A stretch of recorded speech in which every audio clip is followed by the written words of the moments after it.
বাংলাদেশের সঙ্গে পাকিস্তানের সরাসরি বিমান যোগাযোগ নতুন পর্যায়ে পা রাখার দিকে। পাকিস্তানের উপপ্রধানমন্ত্রী ও পররাষ্ট্রমন্ত্রী ইসহাক দার অক্টোবরে দুই দেশের মধ্যে ফ্লাই জিন্নাহের সরাসরি ফ্লাইট চালুর আশা প্রকাশ করেছেন।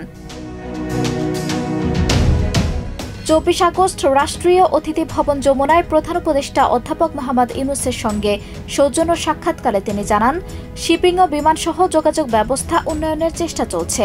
তিনি আশা প্রকাশ করেন, পিআইএ বেসরকারীকরণ সম্পন্ন হলে ঢাকায় সরাসরি ফ্লাইট চালু হবে।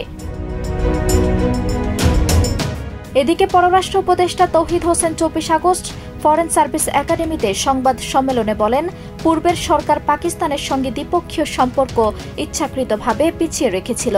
বর্তমান সরকার চায় পাকিস্তানের সঙ্গে স্বাভাবিক ও সমন্বিত সম্পর্ক গড়ে উঠুক। তিনি আরও জানান, দুই দেশের বৈঠকে পারস্পরিক সম্মান, সমঝোতা ও সহযোগিতার ভিত্তিতে সম্পর্ক আরও দৃঢ় করার প্রতিশ্রুতি জানানো হয়েছে। অমীমাংসিত বিষয়গুলো আলোচনা করে সমাধানের চেষ্টা হবে, যাতে সম্পর্কের অগ্রগতিতে বাধা সৃষ্টি না হয়।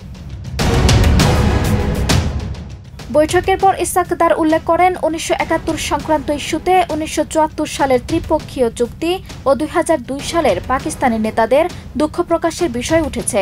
বাংলাদেশ তা নিয়ে নিজস্ব অবস্থান প্রকাশ করেছে। পররাষ্ট্র উপদেষ্টা বলেন, আমরা চাই পাকিস্তানের সঙ্গে সম্পর্ক স্বাভাবিক ও কার্যকর হোক। ব্যবসা বাণিজ্য ও অন্যান্য ক্ষেত্রে আলাপ আলোচনা অব্যাহত থাকবে। অতএব ঢাকা ইসলামাবাদ সরাসরি ফ্লাইট চালুর দিকে এবং দুই দেশের সম্পর্ক নতুন দিগন্তের দিকে এগোচ্ছে। আঞ্জুম হক আরবি, প্রজন্ম 24।